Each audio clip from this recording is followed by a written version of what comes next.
Thomas Edison, Richard Branson, John F. Kennedy, Mozart, Michael Jordan, Will Smith. That sounds like a list of highly successful titans in a variety of vocations. Why is it that we rarely hear that they have or had ADHD? And you know what we hear even less about? Serena Williams, Emma Watson, Mel Robbins, Whoopi Goldberg, Agatha Christie, Erin Brockovich, Cher. Yeah, the successful women navigating ADHD. And that's exactly why I started this podcast, ADHD for Smartass Women. I'm your host, Tracy Otsuka. I'm a lawyer, not a doctor, a lifelong student, now a coach. I'm also the creator of Your ADHD Brain is A-OK, a system that helps people like you figure out what they should do with their life. And we're here today to talk ADHD, your strengths, your symptoms, your workarounds, and how you proudly stand out instead of trying to fit in. I credit my ADHD for some of my greatest gifts. And you know what? I spy a happier life for you too. So without further ado, a shiny new episode is starting now. Hello, I am Tracy Otsuka. Welcome to episode number 132 of ADHD for Smartass Women. And we are going to dive right in. You'll notice if you go back through all of our prior podcast episodes that I don't have an episode specifically on trauma. And for good reason. I know what an important topic this is. And I am not trained in trauma. I also haven't experienced what they call big T trauma. So my goal first and foremost is frankly to do no harm. So I wanted to make sure that I got this right, especially when it comes to trauma, because there is such a high percentage of those who are diagnosed with ADHD who also have trauma. I also have these rules about who I interview. And in almost all cases, they are women who've been diagnosed with ADHD.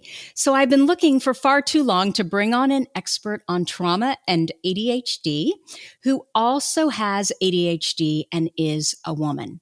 And I wanted my guest to be strength focused in that she could provide hope and also help our listeners to understand that often our biggest struggles yield our greatest gifts. So for all these reasons, I am just delighted to introduce you to Denese Marshall. Denese Marshall, MA, is a licensed professional counselor, advanced alcohol and drug counselor, and a nationally board certified counselor. Oh my gosh, there's too many words here. She has a BA in psychology, a BA in criminology, and a master's in clinical mental health counseling. Denese works with adolescents and adults facing addiction, trauma, and OCD.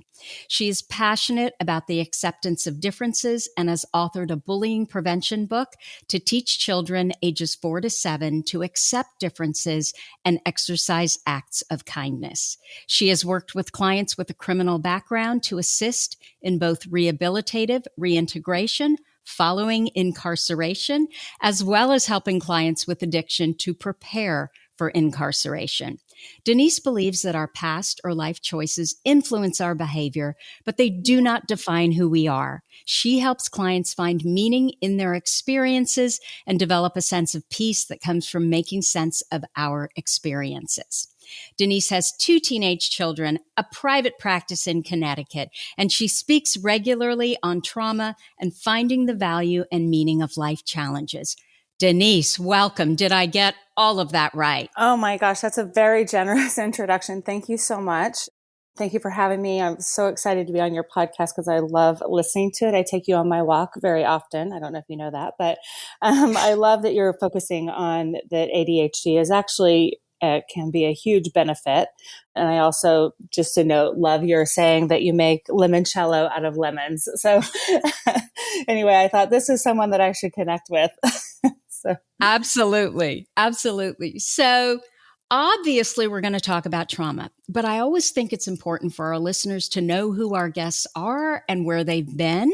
And I think it helps them to see how much we actually have in common. So, can we talk about your ADHD diagnoses first? Yes, sure. So it was a kind of an interesting road. So obviously I had all the hallmark things that I did not recognize, having the talks excessively check mark on every report card that I can never remember, with the exception of one that was celebrated greatly by myself, that I was so proud of myself that I didn't get it. But regardless, prior to becoming a therapist, I actually was a hairdresser, and I did hair and makeup for a long time. I worked in New York doing celebrity hair and makeup, and that was really what I really loved, in addition to the therapy side. So my original plan was to go to college and finish at cosmetology school and high school at the same time, which I did, with the view to pay for college, doing hairdressing. And so I did that. And then I graduated from college, and I was thinking, well, I'm having so much fun. Why would I love doing hair and makeup. Why would I want to go work at some job sitting behind a desk? Because I knew that would not work for me. So I continued to, do hair. So anyway, I was cutting this woman's hair. I'd cut her hair for many years, and she was actually a psychologist who specialized in ADHD. And I said, yeah, I think I'm thinking about getting assessed for that. I wonder if I have ADHD. And she said, well, you can spend the money if you want, or I can just tell you right now without question, yes, you have ADHD. She said, I've watched you for, all these years, and yeah, you don't need to waste your time or money. But I did do some further assessing, but anyway, that's kind of how it all started.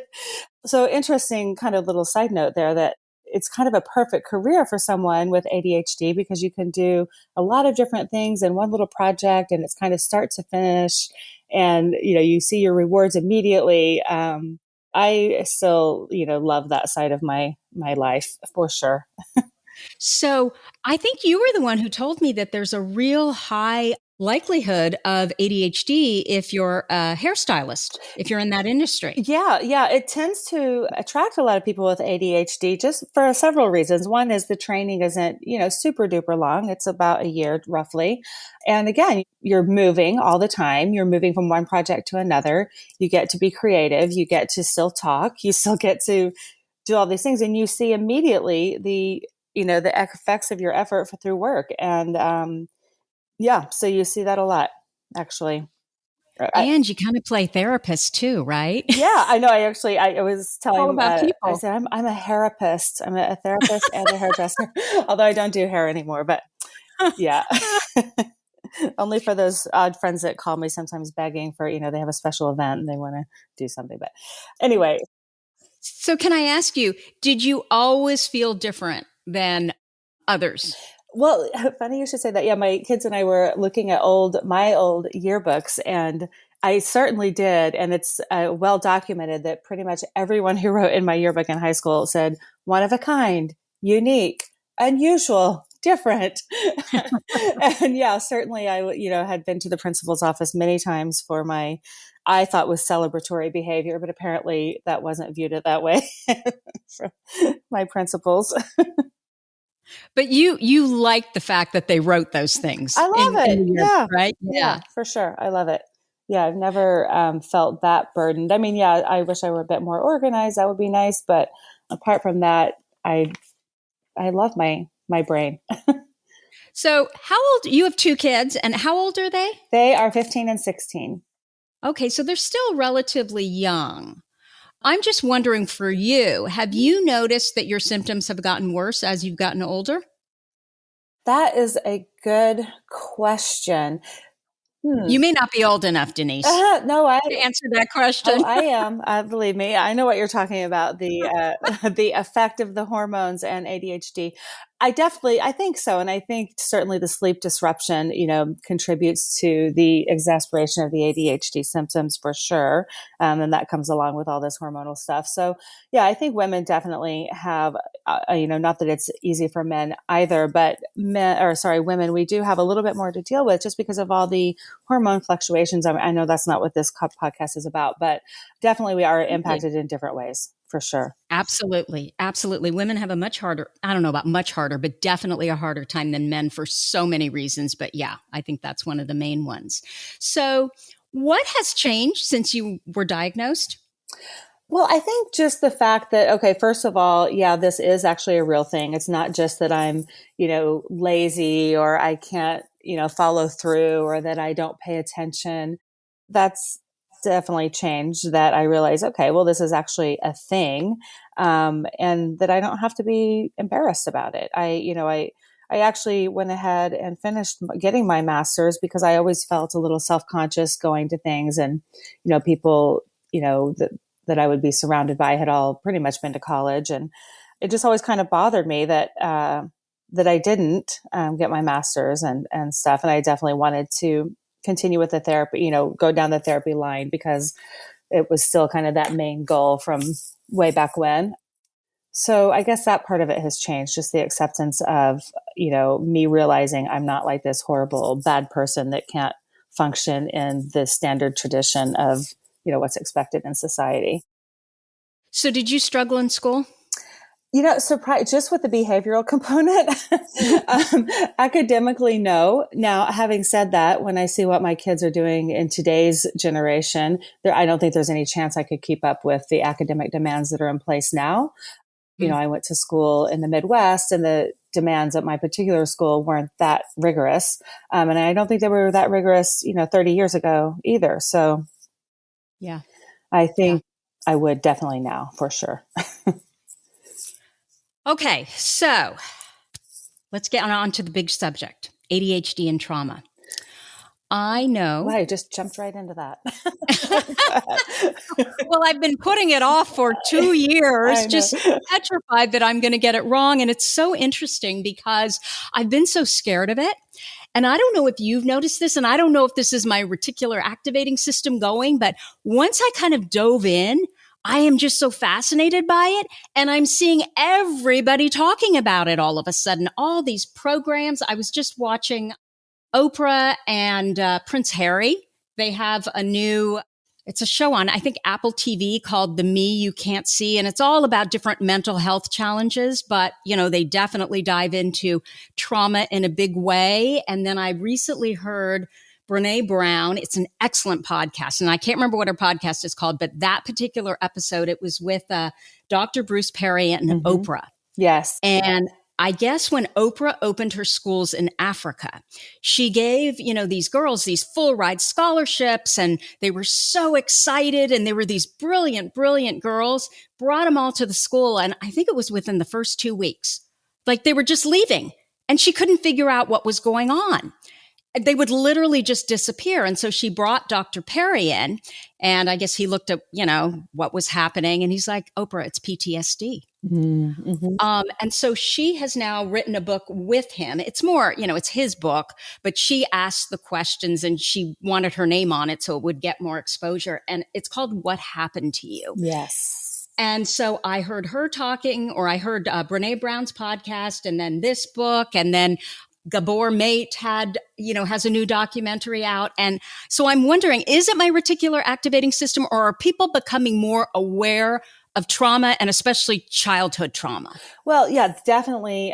Dr. Perry and Gabor Mate, they have both, and, Bessel van der Kolk as well, have really highlighted the impact of trauma and how it plays out physically in our bodies, how it plays out in our behavior, how it plays out in our relationships, and how it contributes to so many mental health diagnoses, including ADHD. There's so much overlap in the criteria to diagnose for trauma and ADHD that it can get really, really blurred and it can be masked sometimes. And I'm not saying that every person with ADHD has trauma, but there is a much higher prevalence of the comorbidity of trauma and ADHD for sure. So can we start with just what is trauma? Right. So it's a really loaded question because trauma is, all perception. It depends on so many factors, like what is your support system? But just to be like kind of clear. So trauma, there are little traumas, which are kind of consistent, but still impactful, divorce, relocating, financial stress, food scarcity.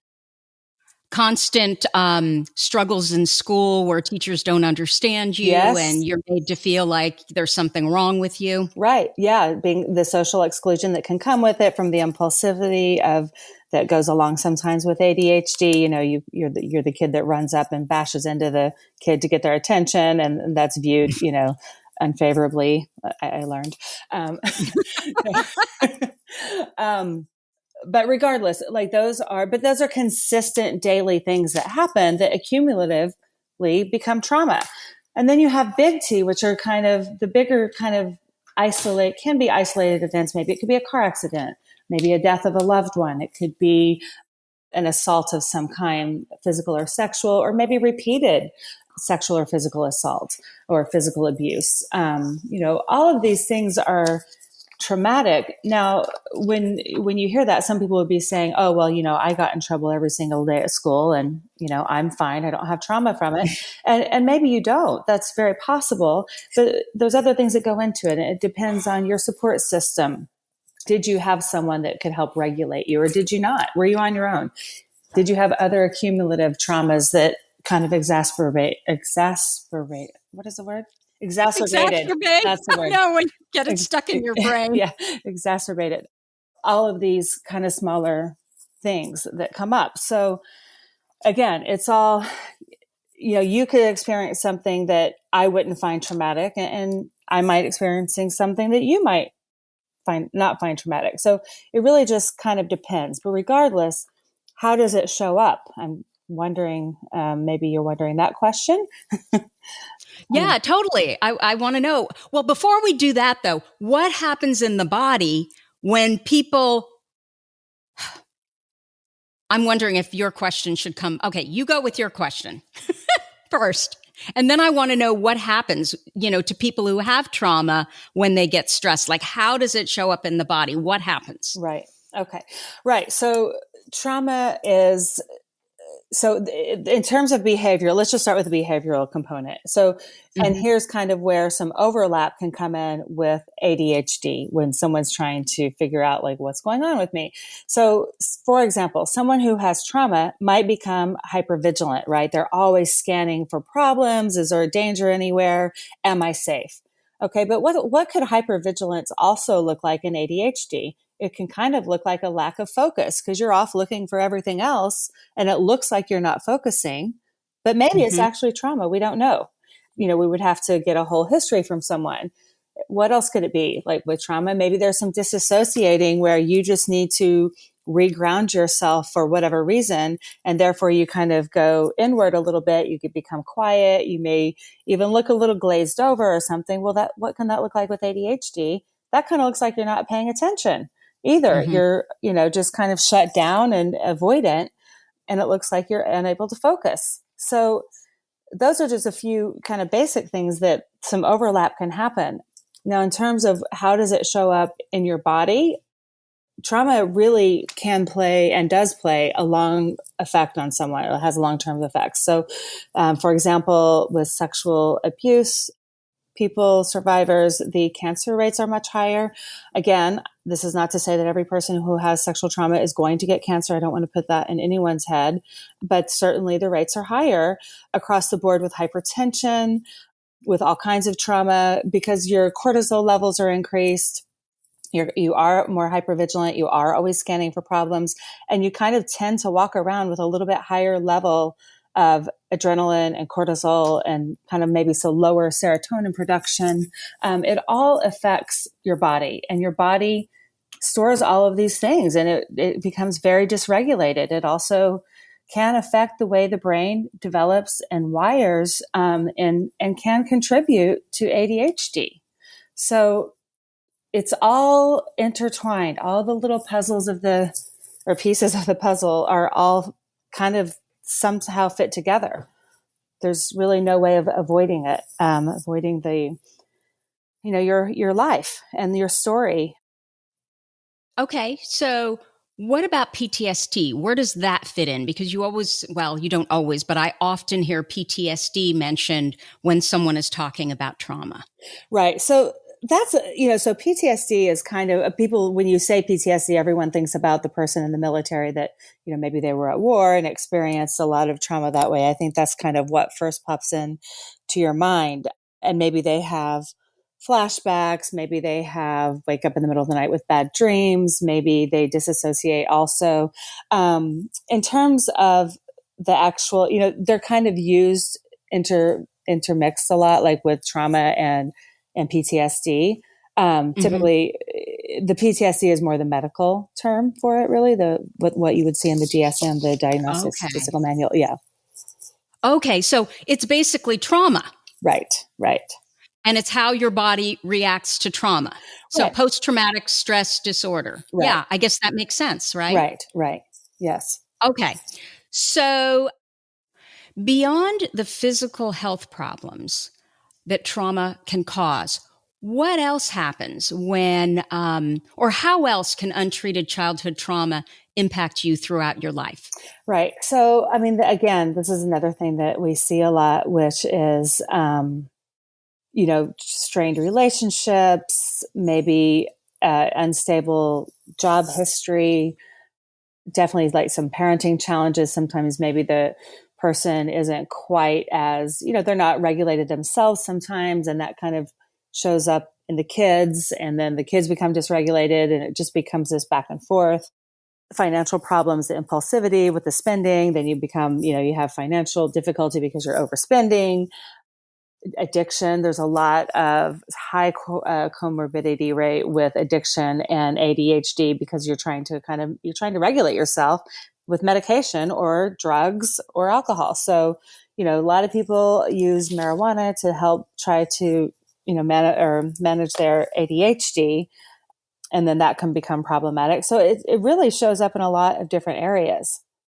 And so is the reason that they're so dysregulated and they're just trying to get their nervous system to calm down so they can feel better. And so that is what starts them down, the road to a lot of these addictions.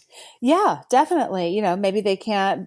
I have seen a lot of people with ADHD have problems with sleep, whether or not they're medicated with stimulants doesn't, I'm talking about people unmedicated and medicated. So then, it becomes this kind of vicious cycle. Well, now I have to take something for sleep. Then I have to take something because I feel a little groggy. I need to take, something to wake up. And it just, it becomes over and over. Or maybe it's just that they want to try to fit in and not be kind of, and I hate to, for the hyperactivity people, they're kind of bouncing off the wall or moving from one thing to another, and they become sedated a little bit, maybe with a alcohol or whatever it is. And so it does help. They think it's short term, regulates them, but then it becomes problematic because the more you do it, the more you have to, Okay. And what about emotional dysregulation and trauma, which of course we see with ADHD as well? So can you talk a little bit about that? Like why, if you've experienced trauma, why would that cause emotional dysregulation? Right. So it's kind of goes back to the perception of everything. Everything's stored in that little part of the brain, called the amygdala, which is kind of the very, very primitive part of our brain that takes in through our senses and decides, is this danger? Is this something I need to fight, flight, or freeze? Right. So the smell reminds me of something. I see something that reminds me of something before. We're not actively thinking about this or processing it. It's just quick, quick, quick. And so if you have some trauma, right, and maybe let's say you hear the voice of someone that reminds you of someone who, violated you in some way, whether that be, whatever it is, then your brain doesn't have time to process and go through and make any judgment about, well, is this really the same person? All it remembers is that voice in the amygdala. And then that says, get away, get away. And let's say if you're someone who flight. So that's kind of how it can play out. So then that can look like, okay, well, I have ADHD, so I'm just going to like run out right now. But actually you're just trying to avoid something that you perceived as possibly dangerous. I don't know if I answered that very well.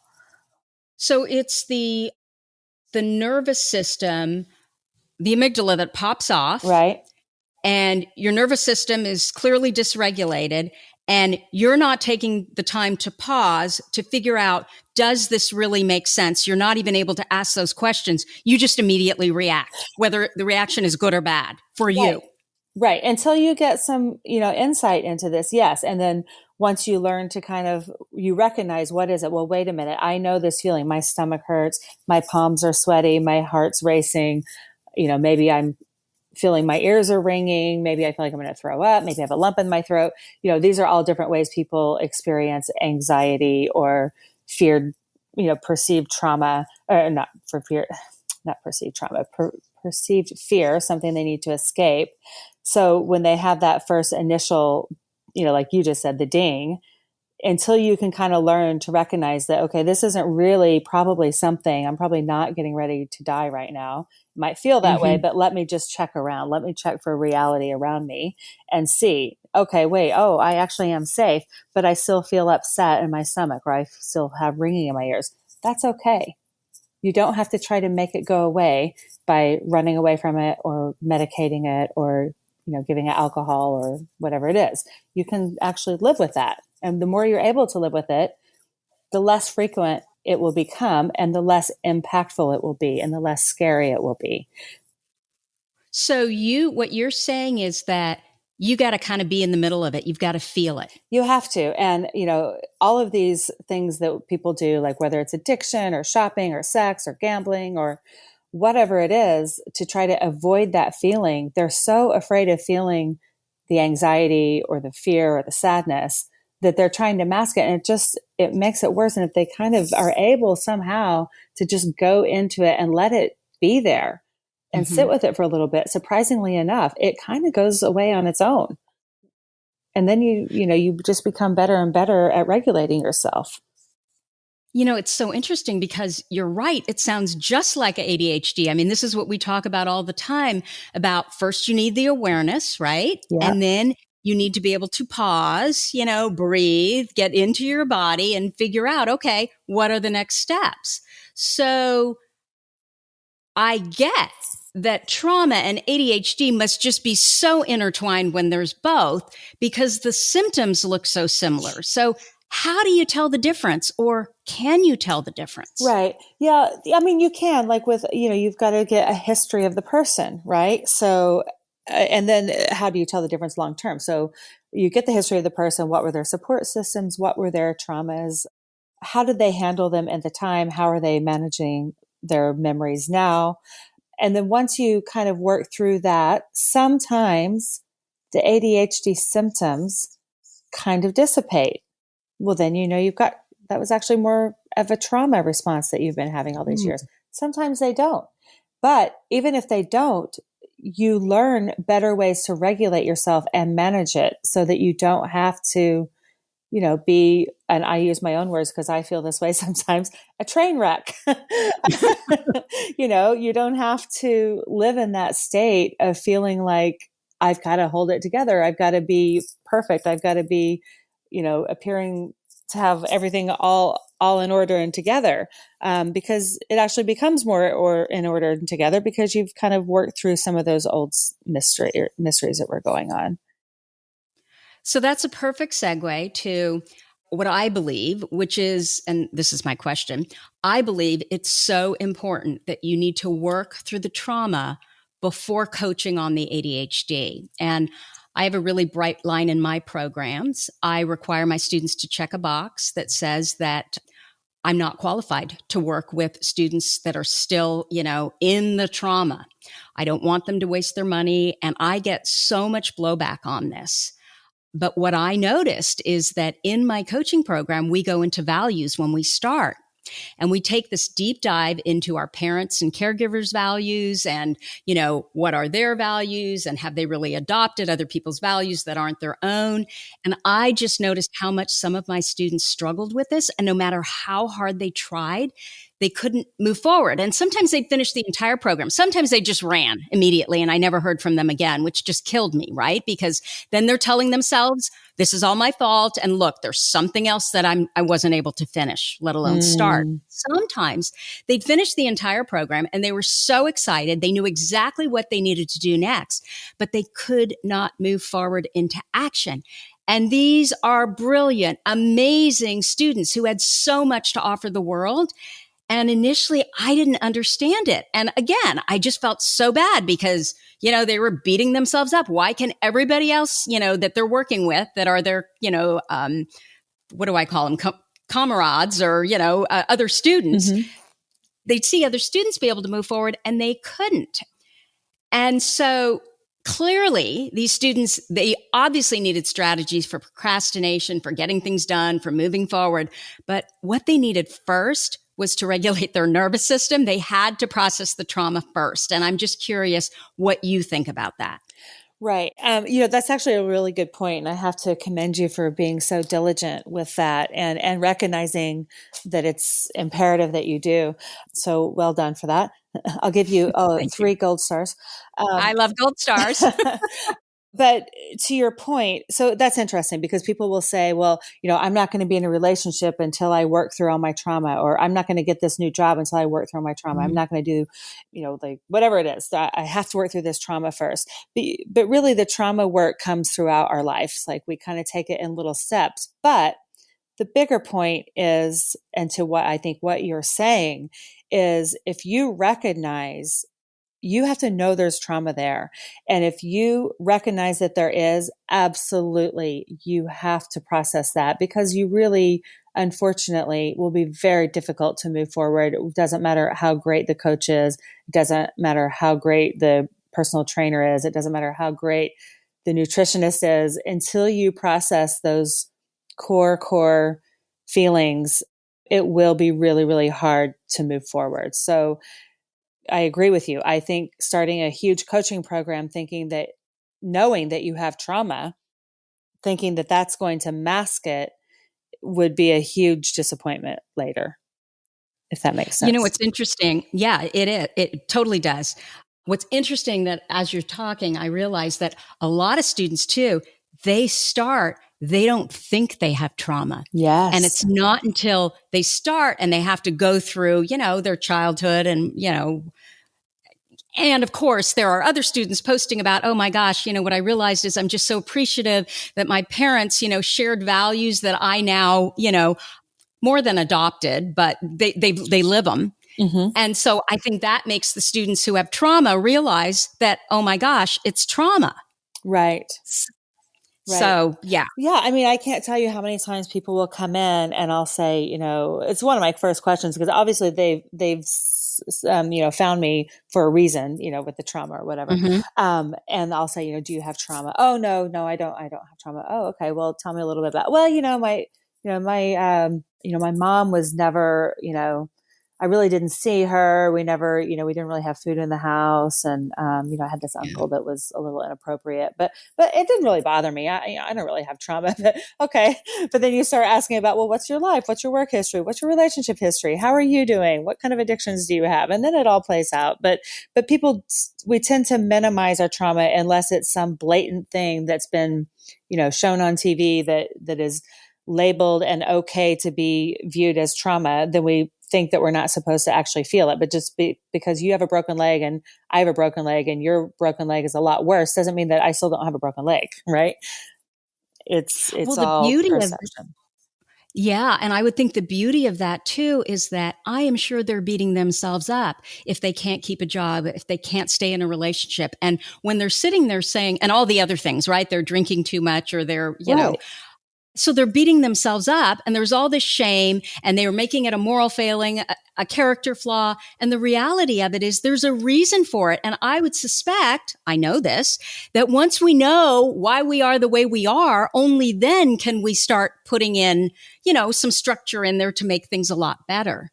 Right. Yeah. And part of that, I have to say the biggest hurdle in working with trauma or getting people to admit trauma, and you just said it, is the shame around it. There's so much shame, not in only mainly because, the event that happened, but to your point, the way they're managing their lives and the way they're interacting with people and the way that they kind of keep missing the bar in some way. And the shame around that, I think, is really the hardest part to work through. but workable. It is workable. I don't want to sound gloom and doom, because certainly there's hope. And, I is part of the reason why I do what I do, is because I feel like I was able and lucky enough to be able to kind of make my own limoncello, so to speak. Yeah. Okay. So let's talk about what works to reduce trauma symptoms. Well, so it's not just about reducing the symptoms, unfortunately. It's about actually going back and doing some trauma work with a trained trauma therapist. But I guess when you say the symptoms, are you talking about? You know what? How about if I say this? Yeah. What works to reduce trauma? Like how do we fix this? Okay. Well, I'm going to be a little challenging here, a little provocative Go here. for it. I don't know that we fix trauma, because, Okay. unfortunately it's something that we experience. So I don't know that we have to fix it, but I know I'm nitpicking on your words, but No, I just want I to be love careful. it. I love it. But I think we have to learn how to accept the trauma and reframe it so that we realize, and, hopefully realize that it had nothing to do with us. Whatever has happened, whether it be someone has abandoned you or been, abusive, or whatever it is, we feel like it's all for our fault. We did this in some way. And let's think about that. Does anyone really, really deserve any of that ever? I just don't think so. So Yeah. I think that that's kind of the biggest part of how do you said, how do you like kind of fix trauma? It's not fixing it. It's recognizing it, first of all. Okay. Recognizing that really had nothing to do with you, that there's nothing wrong with you, and that it's something that happened to you. It's not something you chose. Yeah. Well, and that you get to have a life. You don't have to, I always say it's not going to be the main ingredient all the time. It might be a flavor. You might always have a flavor of a memory of this, and that's okay. It really is. It doesn't mean, though, that it has to paralyze you for the rest of your life and be the main focus of your life.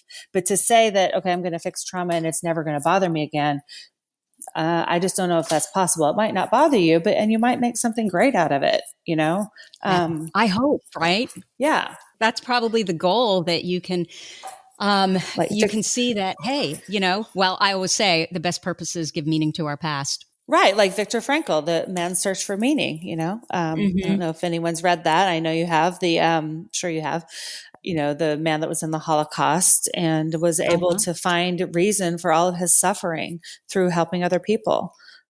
Yeah. So it's actually somehow reframing your trauma and finding some way to do something positive with it is the most healing thing, I think. Okay. So what therapies work to affect that?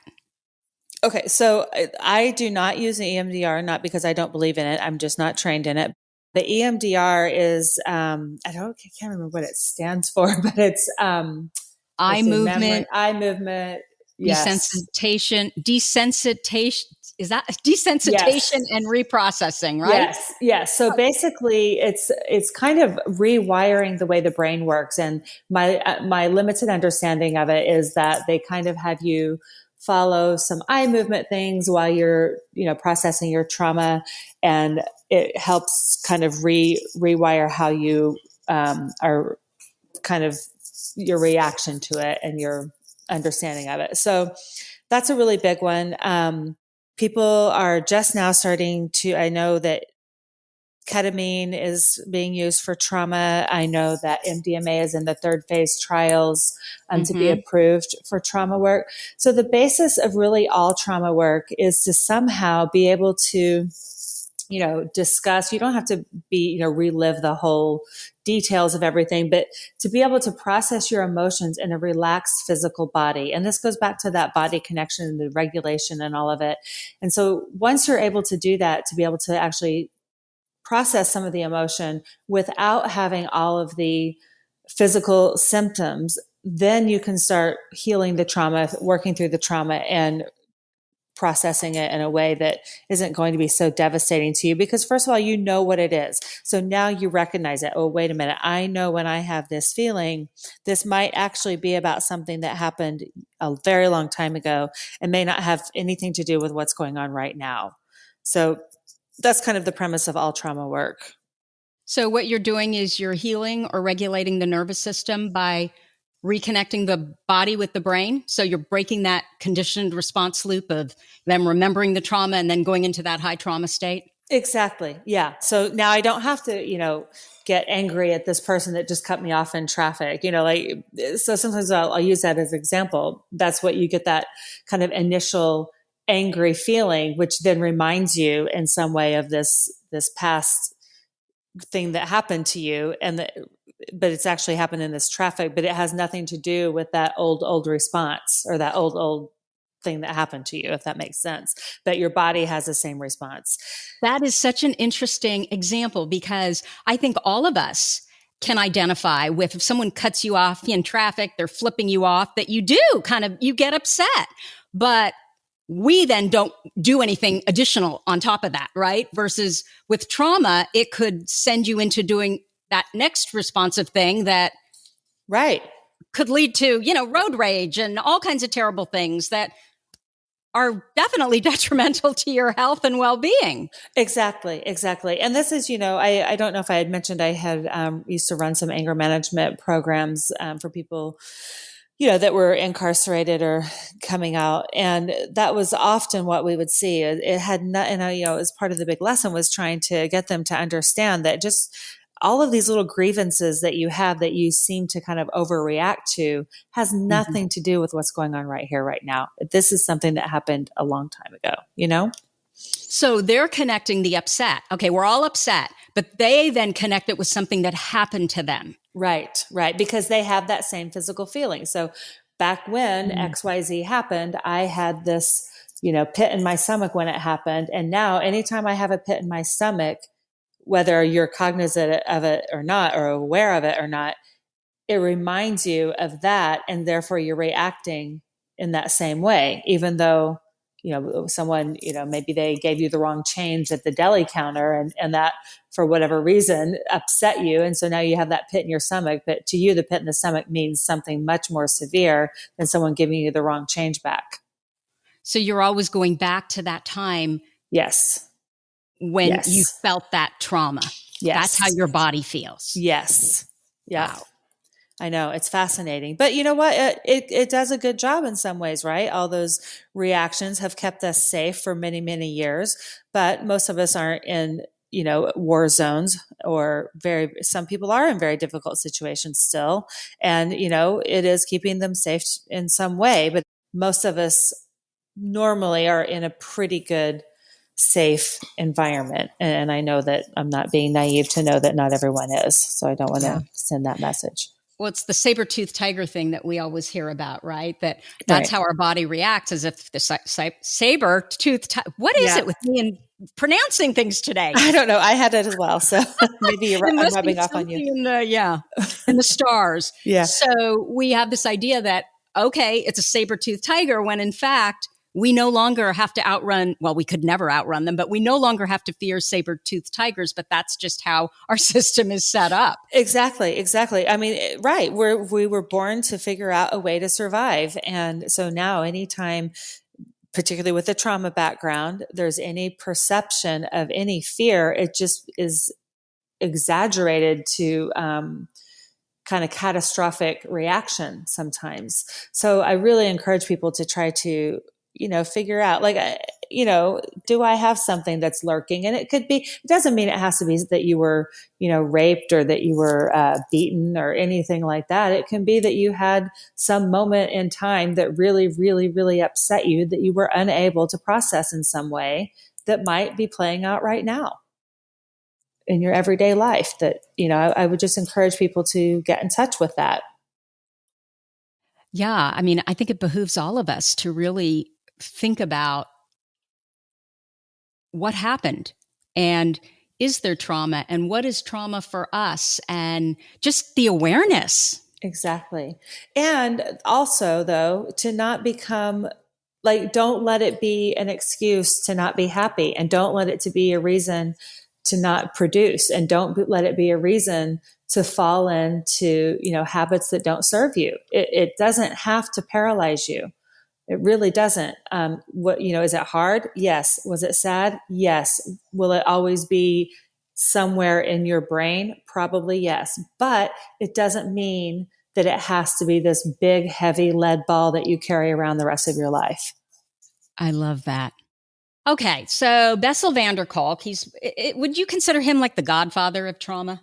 I think so. Well, him and Dr. Bruce Perry, I think both are amazing. But when it comes to the body keeps the score, Bessel van der Kolk's book, absolutely, without question. And there's so much. I just heard, I can't remember who the podcast was with, but just listening to someone who's also a trauma expert talking about, I think they said 85 to 90%. I think it was that high of people going into physicians, doctors with medical problems are very often stress and trauma related.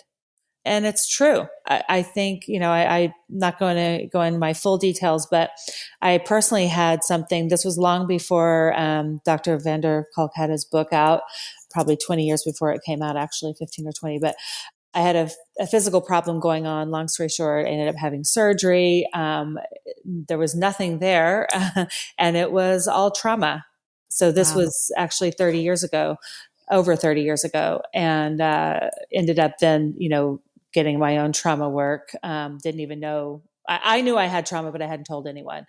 Mm-hmm. And once I processed that, all of my physical stuff went away. It was a miraculous, honestly. So I'm a huge believer in stress, chronic stress, and trauma. It takes its toll on you. It does. And if you don't process it, your body will force you to find a way to, whether that be through hypertension or whatever. Yeah. So Bessel van der Kolk, he's the one that showed through brain scans that when people suffer from trauma, like PTSD, soldiers, the area of the brain responsible for speech goes offline. And this means that talk therapy can often not be as effective because the distress and trauma gets encoded in the body. So he really believed that interventions needed to be directed at the body. So you mentioned EMDR. Is breathing one of them? Yeah. So any of these somatic experiences that make you really explain somatic. Somatic is kind of getting in touch with your body. So looking at so I have this thought comes into my mind, whatever it is. Where do I feel that in my body? And really getting quiet and feeling, where do you feel it? Are your legs tingly? Do you feel numb? Do you again, have the sweaty palms? Do you feel a little nauseous? Really paying attention to that, because over time, we kind of learn to ignore all of that, right? We have to. We've got to get through our day. We can't walk around focusing on our ears ringing or our stomach being upset. So we tend to kind of shut it down and then just react in some physical way or mask it in some way by eating or drinking or whatever it is, shopping. Yeah, well, shopping is definitely an addiction, can be, and a coping mechanism.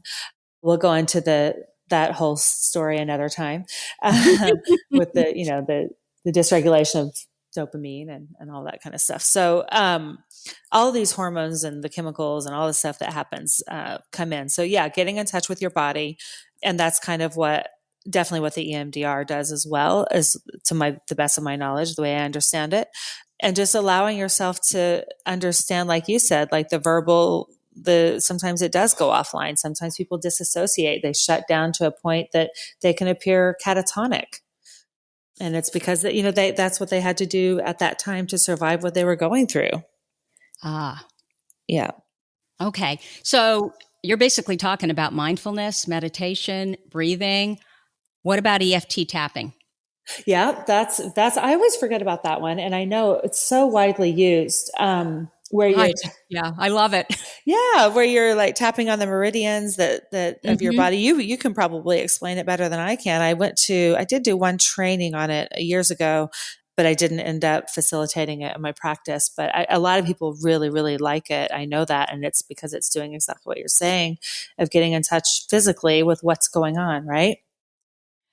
Yeah. I mean, by tapping on the pressure points, you're basically just sending that signal back to the brain, the amygdala that's popping off, and you're just basically telling it it's safe and to calm down. And I noticed, so in that Apple TV show that I was talking about, with Prince Harry and Oprah, he actually was filmed while his therapist was using EMDR on him. And I thought it was kind of similar because he's recounting what happened, when his mom died, Princess Diana.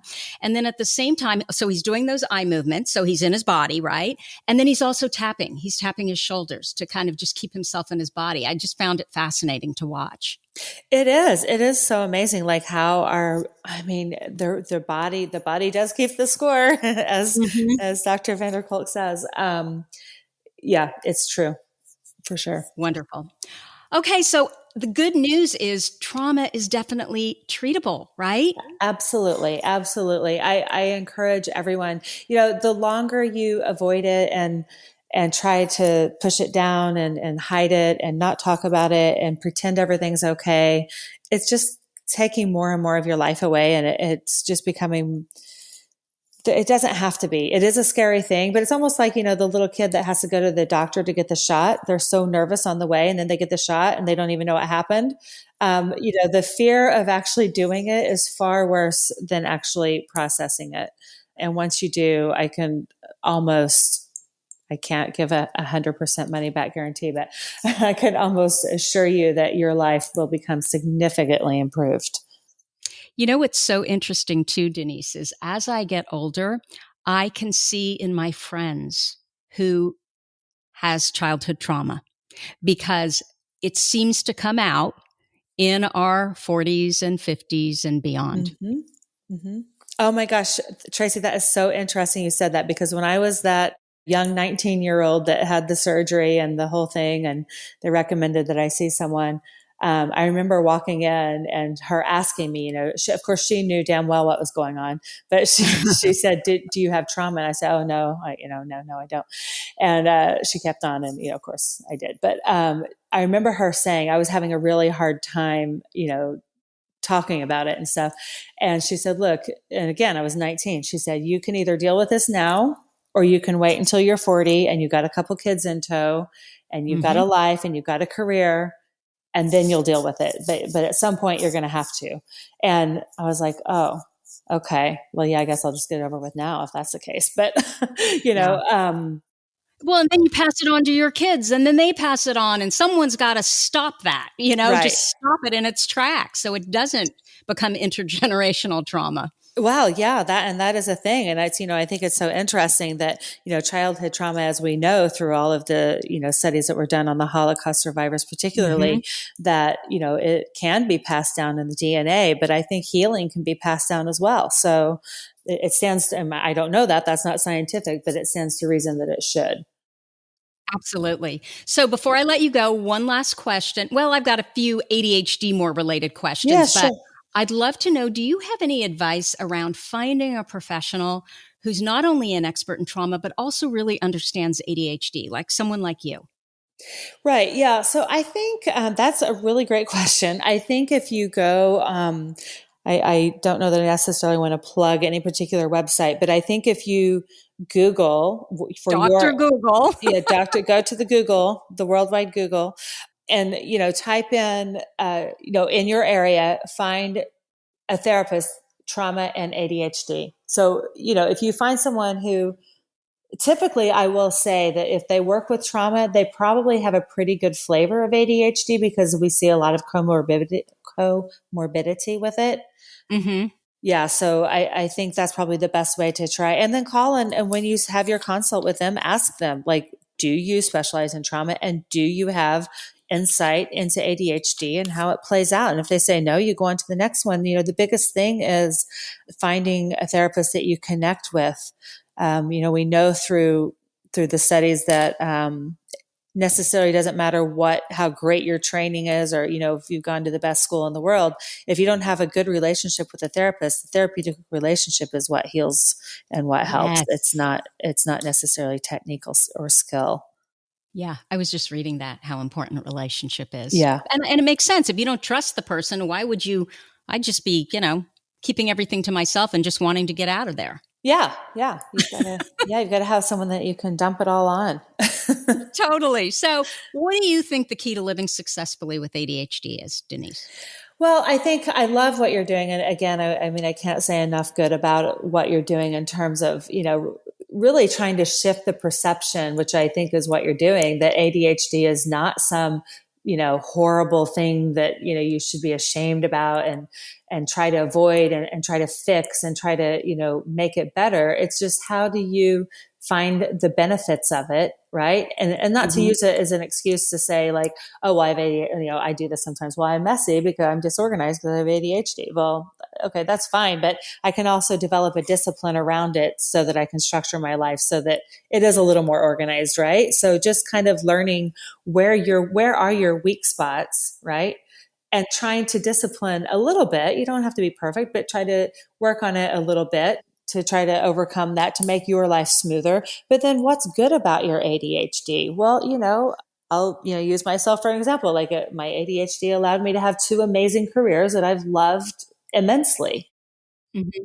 It allows me to, probably frustrates my kids trying to have a conversation with me, but they're going to have something, right? We mess our kids up in some way, so I'll just let them have that one. But what are the benefits of it? What makes it your strength? What makes you unique in that way? I think that's the key. I don't have any like quick hacks about, being the latest, greatest. What's that woman's name that does all the coat? What's her name? Maria. The Japanese woman? Yeah. Yeah. I'm not her, but, Marie Kondo. Yeah, that's her name. But I just think finding your strength in it, find the beauty of it, find the things that don't work for you, and try to discipline and tweak those a little bit. And don't hold it as a big shame. It's not a shame. It's I view it as a gift. I love it. Wonderful. So, do you have an ADHD workaround? Something that works for you really well? Yeah, and it's so old school, and I hate to even say it because you're going to probably roll your eyes like, oh my gosh, can't you come up with anything better? But really the time chunking, like setting the timer or setting, aside a time saying, okay, I'm going to give myself 20 minutes to get this done. I'm not going to have any phone calls. I'm not doing anything during that 20 minutes until I complete this task. That's what tends to work for me. It's really the only thing I've found to be for myself effective. Yeah, well, I'm totally with you on that. We can do anything for 25 minutes, right? No, Tracy. I said 20. I'm not doing 25. Okay, I was just pushing you a little bit. That's funny. Okay, so are you working on something that you want to tell us about? Like, where can people find you if they want to know more about you? Yeah, so I have a website. It's denesemarshall.com, but it's DENESE Marshall, Marshall. It was the 60s, so I don't know what was going on, why my mom misspelled my name, but she did. So I'm not holding it against her. So maybe it was trauma. It could have been. Anyway, but I'm doing like a lot more speaking now and trying to help people with their own trauma and find their beauty in their trauma. And, I think, again, I have pretty significant, very significant, actually childhood trauma stuff. And I view it now, surprisingly, as I'm happy in some ways. Okay, it was going to happen. I'm happy that it happened to me only because I've been able to do something great with it. And I'm happy and I'm able to help other people. I've helped a lot of women find the meaning of their trauma. Why did it happen? And what can they do now to make it better? And, it's, I think it's helped me in my parenting tremendously. I think I'm the parent that I am because of it. So that's kind of what I'm working on, just doing speaking around that. Wonderful. Okay. So Denese, DENESE Marshall with 2Ls.com. And we will have that in the show notes. Thank you so much for spending time with us here today. I have literally waited for this conversation for, I think, 2 years, almost 2 years. Well, I'm glad that you had me on. I really appreciate it. And I'll keep listening to the podcast. I think you've got some good information out there. So I really appreciate it. And I appreciate, again, what you're doing to try to destigmatize ADHD. Well, thank you. So that's what I have for you for this week. If you like this episode with Denese, please let us know by leaving a review. Our goal is to change the conversation around ADHD, helping as many women as we possibly can learn how their ADHD brains work so that they too may discover their amazing strengths. And guess what? Your reviews really help in that regard. One more thing, if you have a comment, a guest you'd like me to interview, or a topic idea for this podcast, you can go to my website at tracyoutsuka.com and leave me an audio or written message. Thank you so much for listening, and I'll see you here next week. You've been listening to the ADHD for Smartass Women podcast. I'm your host, Tracy Outsuka, and we're available on iTunes, Stitcher, Spotify, and Google Podcasts. Not coincidentally, ADHD for Smartass Women, it's also the name of our free Facebook group. We're a totally smartass community of successful, ambitious women who share our ADHD wins, questions, and workarounds. Join us at tracyoutsuka.com, where you can also find more information on our Your ADHD Brain is A-OK system. I spy a happier life for us, and I'll see you again next week.